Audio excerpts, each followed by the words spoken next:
যারা এই দীর্ঘ সফরের জন্য বের হচ্ছেন প্রায় 1 মাস বা 35 দিন 40 দিন, আপনি এখন থেকে আপনার দুনিয়াবী ঝামেলাগুলো একটু কমিয়ে ফেলবেন।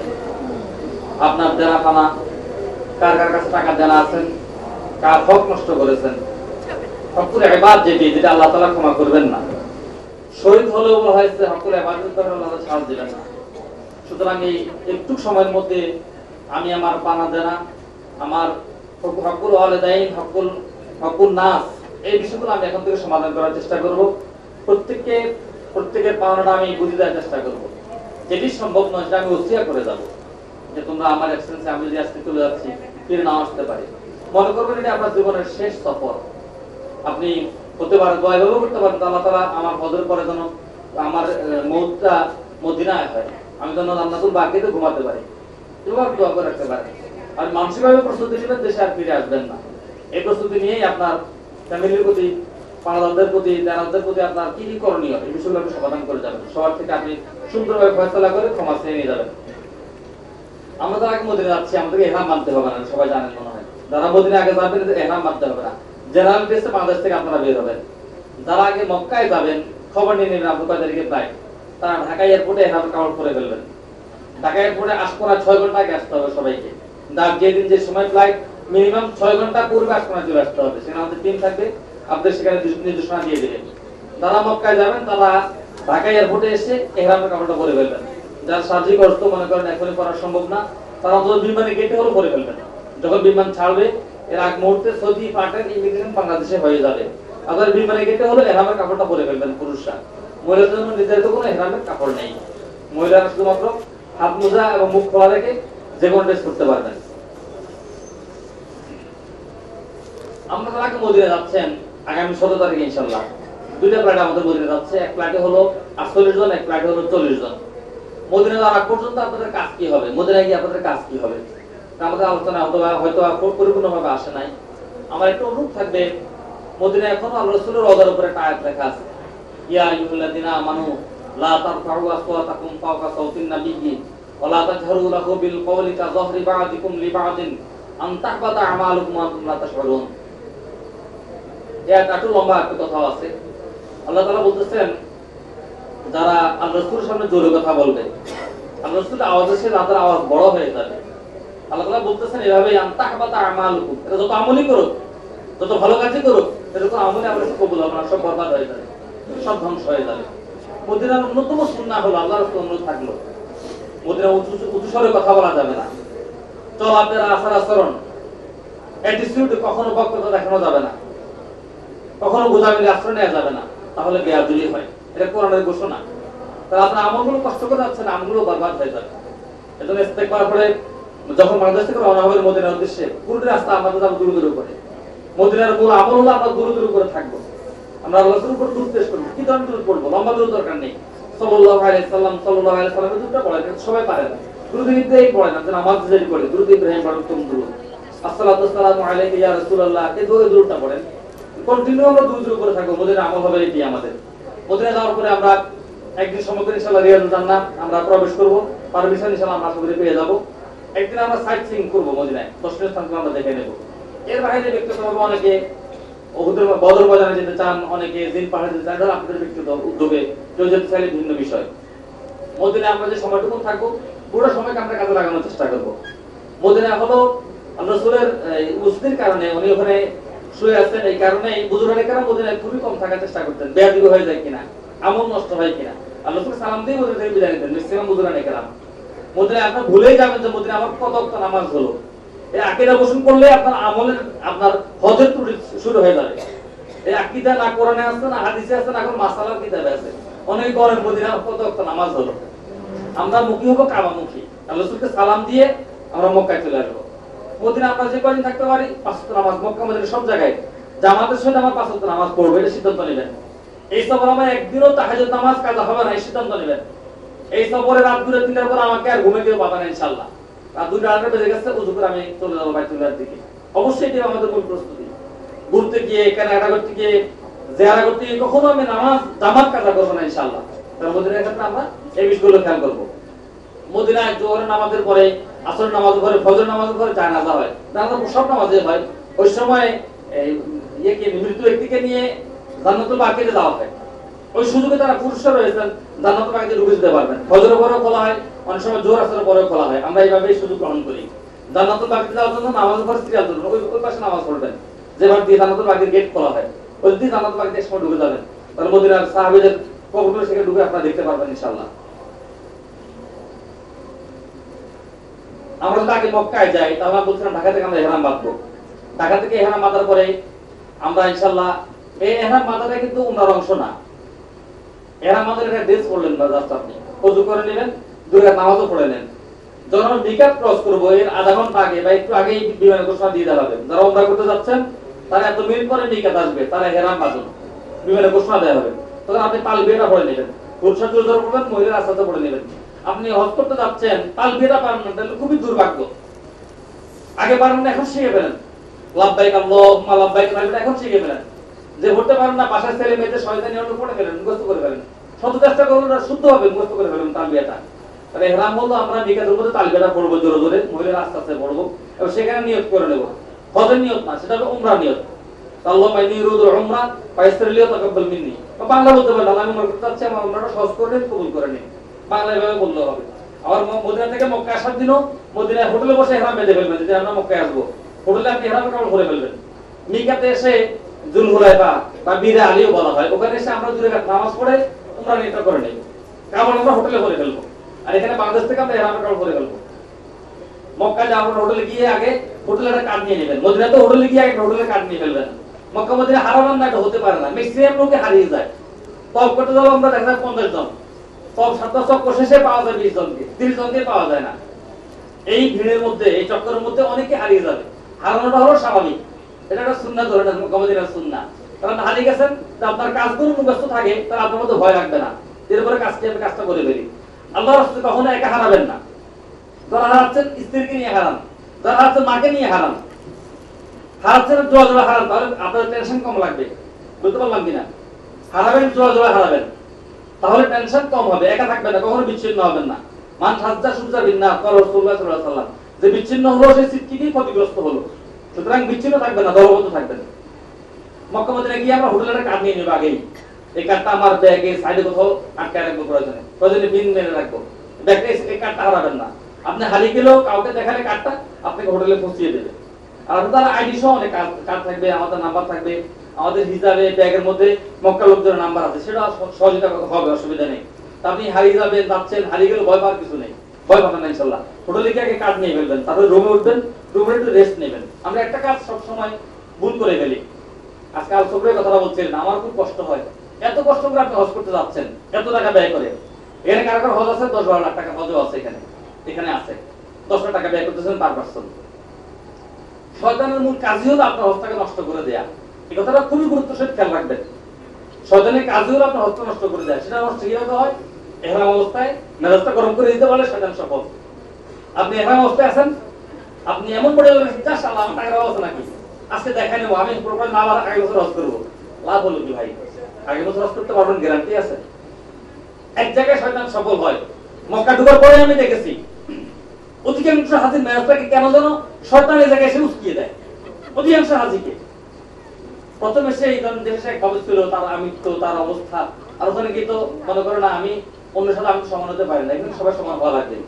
এখানে বড় হচ্ছেন তিনি, যিনি আল্লাহর কাছে বড়। আল্লাহ তাআলা বলছিলেন ইন্না আকরামাকুম ইনদাল্লাহি আতকাকুম, তার মতো খোদাভীতি বেশি, আল্লাহকে ভয় করে বেশি, সে হচ্ছে মক্কা মদিনায় বড়, সে আমাদের কাছেও বড়, যে তাকওয়াবান পরেজগার। এজন্য মক্কায় গিয়ে অনুরোধ থাকলো ইহরাম করা অবস্থায়, ইহরাম কোন সময় আমরা করি? মক্কা ঢোকার সময় আমরা ইহরাম করব। আবার যদি জিয়ারা গিয়ে কোথা থেকে মিকাত থেকে ইহরাম বেঁধে আসি নফল উমরা করার জন্য, তখন আমরা ইহরাম করা অবস্থা থাকবো। আবার হজের দিন আমরা 7 তারিখ রাতে অথবা 8 তারিখ সকালে আমরা ইহরাম বাঁধবো মিনে যাওয়ার জন্য। তাহলে ইহরাম করা অবস্থায়, বিশেষ করে ইহরাম করা অবস্থায় ওয়ালা রাফাতা ওয়ালা ফুসুকা ওয়ালা জিদালা ফিল হজ, এই তিনটি কথা কোরআনের কথা, আল্লাহর বিধানের কথা তার নিজে বলেছেন, পূর্ববর্তী আলেমরা বলেছেন। আমি আবার স্মরণ করিয়ে দিই, এই সময় এসে কাইন্ডলি নিজেকে সেভ করবেন। সুন্দরী নারী পাবেন অনেক, আপনার স্ত্রী আপনার সাথে থাকতে পারে, এখান থেকে নিজেকে সেভ করা, যৌন সংক্রান্ত বিষয়গুলো থেকে, গুনাহ থেকে, বাবাসাত থেকে নিজেকে সেভ করা। কোন রকম গুনাহ মাত্রা হচ্ছে কিনা, গুনাহ কত রকম হতে পারে তা আপনি নিজেও বুঝেন। একজন মনে আঘাত দিয়েছেন, এটা গুনাহ না, এটা গুনাহ হচ্ছে। একজন মনে কষ্ট দিয়েছেন, গুনাহ হচ্ছে। একজনকে অগ্রাধিকার দিতে পারেন নাই, আপনি নিজে অগ্রাধিকার নিয়ে নিয়েছেন, আগে ঠেলে খেলছেন, গুনাহ করতেছেন, আরেকজন হক নষ্ট করতেছেন, গুনাহ করতেছেন। বিভিন্ন ধরনের গুনাহ আছে, সগীরা কবিরা কোনো গুনাহ আমরা করব না। এজেন্সির মালিক যখন আপনার সাথে যে এগ্রিমেন্ট ছিল পছন্দ হয়, চুপ করে থাকেন, দয়া করে চুপ করে থাকবেন, আপনাদের পায়ে ধরে চুপ করে থাকবেন। এরকম অবস্থায় দয়া করে ওই সময় আপনি আপনার বিশ্রী আচরণ, আপনার বদমেজাজটা দেখাবেন না। আপনি এসে বসে আছেন, রুপাতে 1 ঘন্টা সময় লাগে, রাখতে পারে।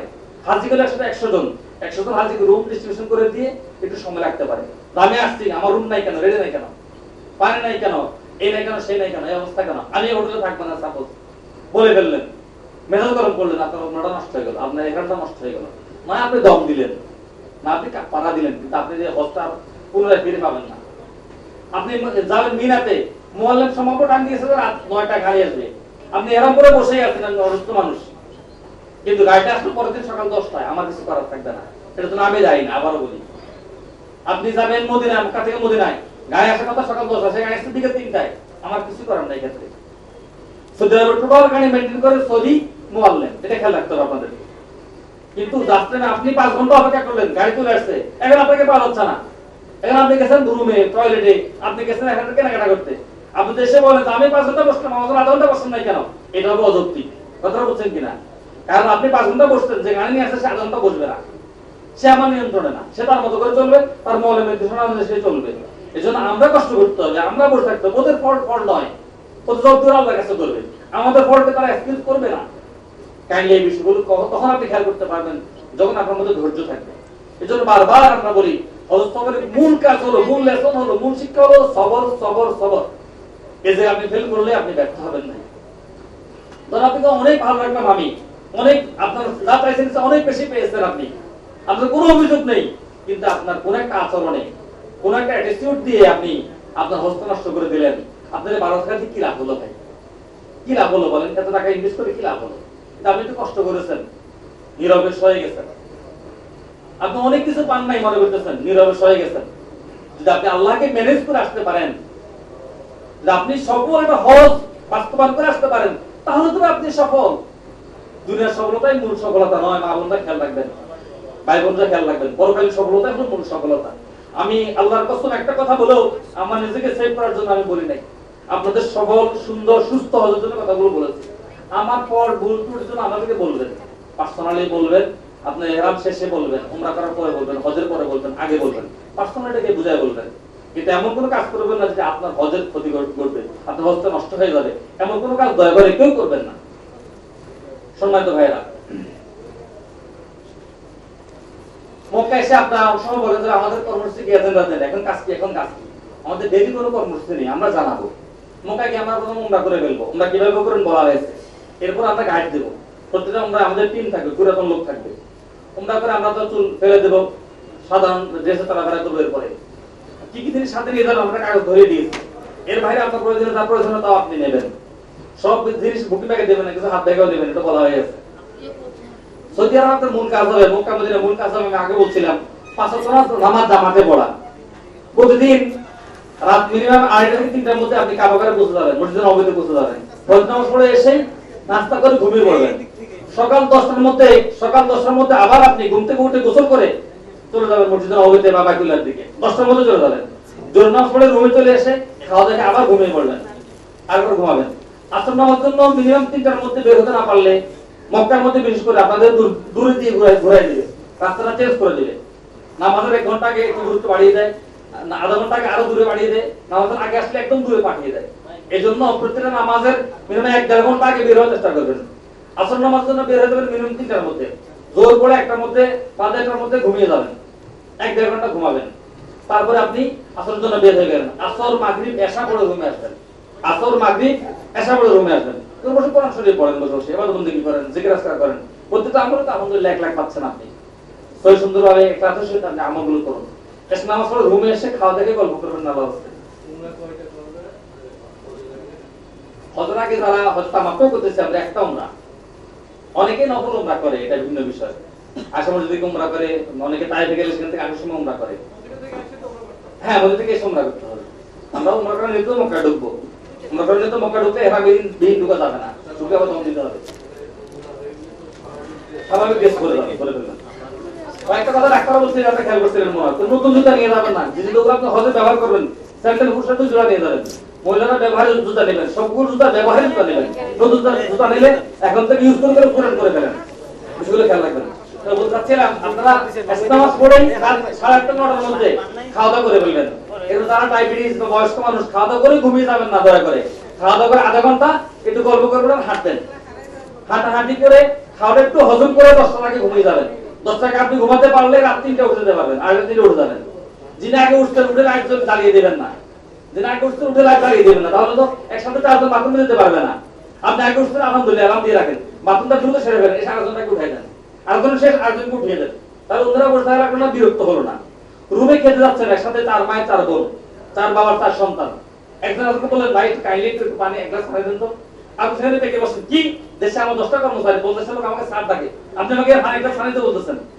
সেখানে আমি তো আল্লাহর সাথে খাবেন না।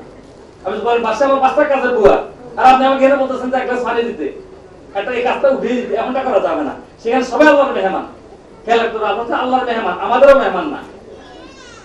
সেখানে আমরা আমাদের সেবক, আমরা সবাই দুইকুর রহমান, আল্লাহ তাআলার মেহমান। সেখানে কেউ কারোর প্রতি বড় দেখাবো না। আমি দেশে কি ছিলাম ভুলে যাব, আমার দেশে কি আছে কয়টা বাড়ির মালিক আমি ভুলে যাব। সেটা আমি নিরেট মুসাফির, আল্লাহকে সন্তুষ্ট করার জন্য আমি এখানে আসতেছি, এখানে এসেছি, এটা আমরা মাথায় রাখবো। প্রিয় ভাইরা, সম্মানিত বোনেরা, সেখানে সার্বিক সম্পূর্ণ সময় আমাদেরকে পাবেন। আমাদের মক্কায় স্টাফ আছে, মদিনায় স্টাফ, মদিনা স্টাফ দেশে চলে আসছে, মক্কায় স্টাফ আছে পার্মানেন্ট। মক্কা আমরা রান্না বান্না করে খাওয়াবো আপনাদেরকে ইনশাআল্লাহ। খাওয়া দাওয়া স্বাদ পাবেন কবে, যেন আমি কাগজে লিখে দিয়েছি মিনিমাম দুইটা পর আচার নিয়ে যাবেন, রসুনের আচার, আমের আচার, জলফের আচার নিয়ে যাবেন। আচার বেশি খেলে খাওয়া দাওয়ার স্বাদ পাবেন। ফ্রিজের খাবার দীর্ঘদিন মাছ মাংসগুলো ফ্রিজে রাখা হয়, একাধারে শুধু কষ্ট আর মাছ খাওয়া হয়, আপনারা বিরক্ত হয়ে যাবেন, আসলে কিছু করার থাকে না। মানুষের সবজি শাক ভর্তা দেওয়ার আমরা চেষ্টা করি, এই জন্য খাওয়া স্বাদ পাওয়ার জন্য এক্সট্রা আচার নিয়ে যাবেন, এগুলো দিবেন বুকিং ব্যাগে। আর বিশেষ করে আচার আচরণটা খেয়াল রাখবেন। আবারও বলি, পারস্পরিক আচার আচরণ একজন বাজারে বলতে পারে আলহামদুলিল্লাহ একটা রুমমেট পেয়েছি, অসাধারণ, এটি আপনাকে জান্নাতের দিকে এগিয়ে নিয়ে যাবে। আসুন প্রিয় ভাইরা, আমরা আমাদের সফরটা প্রাণবন্ত করতে পারি। শুরু থেকে শেষ পর্যন্ত হজরত সফরটা আমাদের একটা ভ্রাতৃত্বের বন্ধন, ভালোবাসার বন্ধন তৈরি হয় বর্ষের মধ্যে দিয়ে, যেন আমরা একজনের দেশে আরেকজনের নাম্বারটা সেভ করে রাখি, দেশে বাসা দাওয়াত দিই, পারস্পরিক সেতু বন্ধন তৈরি করি। আল্লাহ আমাদেরকে সুন্দর হজ উপহার দেওয়ার জন্য সবাইকে সঙ্গে হতে হবে, পরস্পরকে পরস্পর সহযোগিতা করতে পারি, এই তৌফিক দান করুন। আমাদের সবাইকে আন্তরিক মোবারকবাদ। আসসালামু আলাইকুম ওয়া রাহমাতুল্লাহ। কোন প্রশ্ন আছে কিনা মৌলিক? নামাজ পড়েন, কারণ কথা আছে কিনা?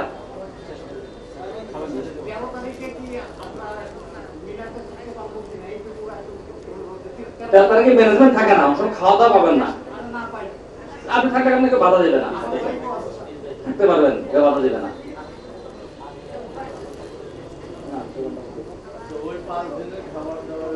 5 দিনের খাবার মিনার ব্যবস্থা আছে, মিনার বাহারের ব্যবস্থা আছে। আপনার শুকনো খাবার কিছু খুব বেশি দরকার নেই, কিছু শুকনো খাবার, কিছু রুটি বিস্কিট সৌদি আরবে কিনতে পারবেন, এগুলো নিয়ে যায়, কিছু পিঠাটা বানাই নিয়ে যান, আমরা খেতে পারবো সেখানে। সবাই খাবার নিয়ে যান, যত পারেন খাওয়াবেন, খাওয়ালে তো 1 লাখ। আল্লাহ বলতেন ভালো কাজ কোনটি, বাবা জিয়া রাসূলুল্লাহ ভালো কাজ কোনটি? তিনি বলতেন দুটার মত আম অতুকিমুস সালাম আলা মান আরাদতা ওয়ালাম তারিফ, ফিরন আছে না খাওয়াও আর সালাম দাও। এজন্য ব্যাপক খানা নিয়ে যাবেন, মিনিমাম 500 দিয়ে বাজেট করবেন, আরেক বোনকে খাওয়ানোর জন্য, আমাকে খাওয়ানোর জন্য। জন প্রতি 500 দিয়ে ব্যয় করতেছেন কত টাকা? 6 লাখ টাকা, 7 লাখ টাকা, 500 লাখ টাকা, 15,000 টাকা, 16,000 টাকা, 500 দিয়ে বরাদ্দ করবেন সবাইকে খাওয়ানোর জন্য। প্রত্যেকে যদি 500 দিয়ে বরাদ্দ করতে পারেন, ইনশাআল্লাহ সুন্দর একটা পরিবেশ তৈরি হয়ে যাবে। কোরবানির জন্য আমরা নির্ধারণ করেছি 25,000 টাকা করে নিচ্ছি কোরবানির জন্য। আমরা কোরবানিকে ব্যক্তিগত ভাবে ব্যাংকের মাধ্যমে দিবেন, এখানে আমরা উৎসাহিত করি কোরবানিটা। কারণ ব্যাংক কখন কোরবানি করলো, কখন আপনি মাথা মুন্ডন করবেন ঠিক নেই। আমরা 25,000 টাকা করে নিচ্ছি কোরবানির জন্য, আপনারা ব্যক্তিগত যোগাযোগ করে নেবেন। অনেকে দেশে দিয়ে দিচ্ছে, জমা দিয়ে দিচ্ছে। আর কেউ যেতে চান যে ভাই আমি সব দেখবো, অসুবিধা নেই, ওয়েলকাম। এটা ধারণা করার দরকার নাই যে কোরবানির টাকা আমি খেয়ে ফেলবো, এই ধারণা আপনার করার দরকার নেই। আর আমি খেয়ে ফেললে আপনার কোনো গুনাহ হবে না, কেমন? আপনার কোরবানি হয়ে যাবে। আমি খেয়ে মুখ সুখ আপনার অসুবিধা কি?